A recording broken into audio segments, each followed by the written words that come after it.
Seize చేసిన టీటీడీకి చెందిన బంగారు నగలు శ్రీవారి ఖజానాకు చేరాయి. ఈ నెల 17న వ్యాన్లో తరలిస్తున్న 1381 కేజీల బంగారు నగలను చెన్నై శివార్లో ఎన్నికల నిఘా అధికారులు స్వాధీనం చేసుకున్నారు. ఎలాంటి పత్రాలు లేకుండా తరలిస్తుండటంతో వాటిని స్వాధీనం చేసుకున్నారు. ఈ నగలను చెన్నైలోని పంజాబ్ నేషనల్ బ్యాంక్ నుంచి టీటీడీకి అప్పగించేందుకు తీసుకువస్తున్నట్లు బ్యాంక్ అధికారులు చెప్పగా సంబంధిత పత్రాలు లేకపోవడంతో ఆభరణాలను సీజ్ చేశారు.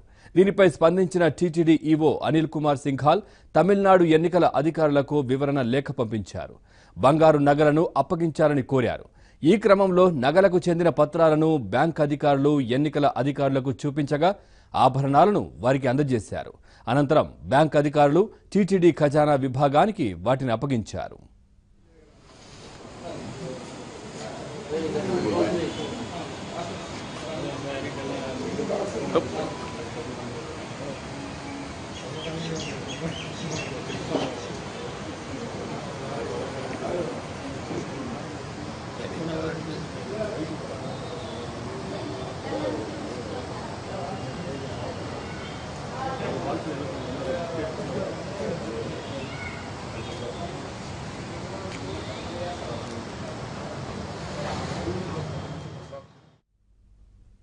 ఇక తమిళనాట సీజ్ చేసిన బంగారు నగలు టీటీడీకి చేరడానికి సంబంధించిన మరింత సమాచారాన్ని మా కరెస్పాండెంట్ దినేష్ అడిగి తెలుసుకుందాం.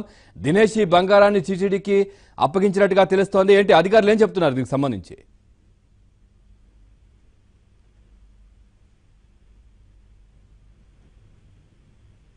దినేష్,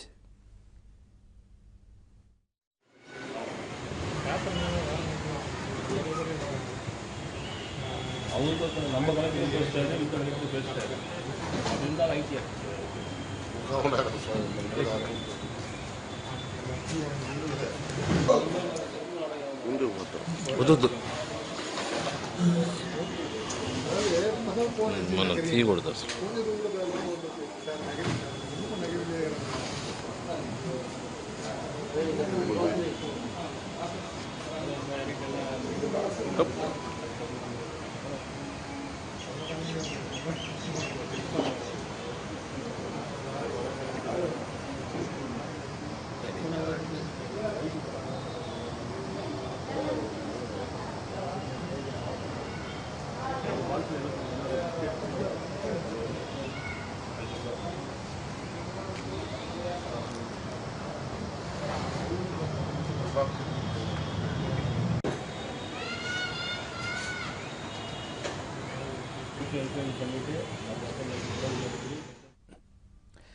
ఇక తమిళనాట సీజ్ చేసిన టీటీడీకి చెందిన బంగారు నగలు శ్రీవారి ఖజానాకు చేరాయి. ఈ నెల 17న వ్యాన్లో తరలిస్తున్న 1381 కేజీల బంగారు నగలను చెన్నై శివార్లో ఎన్నికల నిఘా అధికారులు స్వాధీనం చేసుకున్న విషయం తెలిసిందే. ఎలాంటి పత్రాలు లేకుండా తరలిస్తుండటంతో వాటిని స్వాధీనం చేసుకున్నారు. ఈ నగలను చెన్నైలోని పంజాబ్ నేషనల్ బ్యాంక్ నుంచి టీటీడీకి అప్పగించేందుకు తీసుకువస్తున్నట్లు బ్యాంక్ అధికారులు చెప్పగా సంబంధిత పత్రాలు లేకపోవడంతో ఆభరణాలను సీజ్ చేశారు. దీనిపై స్పందించిన టీటీడీ ఈవో అనిల్ కుమార్ సింఘాల్ తమిళనాడు ఎన్నికల అధికారులకు వివరణ లేఖ పంపించారు. బంగారు నగలను అప్పగించాలని కోరారు. ఈ క్రమంలో నగలకు చెందిన పత్రాలను బ్యాంక్ అధికారులు ఎన్నికల అధికారులకు చూపించగా ఆభరణాలను వారికి అందజేశారు. అనంతరం బ్యాంక్ అధికారులు టీటీడీ ఖజానా విభాగానికి వాటిని అప్పగించారు.